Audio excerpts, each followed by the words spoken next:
Hi, my name is Navina. My major is biological sciences, and I'm currently working at Sonovus as an environment student. To be honest, walking into it, I didn't really know what to expect. One of my friends, she did the co-op program, and she always had really good things to say about it, and she said it was a really good way of bridging, what you learn in the classroom into like the real world.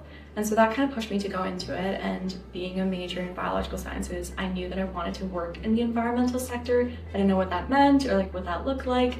So I thought this would be a really good opportunity to shed some light and like explore some options of what's out there.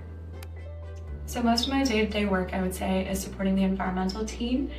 So what the environmental team here at Sonovus does is they work with the people that are on this field, on the site, at our oil sands, and just ensure that we're in compliance with all the regulations and rules by the government, and we're making sure to minimize our environmental impact. One of the projects that I've been super passionate about and that I've had fun working on is doing a spatial analysis for caribou habitat restoration. So I've been able to work in ArcGIS Pro and take existing data that we have about linear disturbances or existing disturbances on the land and figure out where the best place would be to restore so we can maximize habitat gain for caribou. And so this is quite a big project with the team, but currently my role in it is taking that data, putting it into ArcGIS Pro, and kind of just assessing, which exact lines would be the best to remove or which features would be the best to remove, and kind of just collecting that data. I think my biggest piece of advice would be to keep pushing. It can get really tough with a lot of applications and resumes and reading all the cover letters. It's easy to feel rejected when, you get frustrated, you're not getting the job that you want.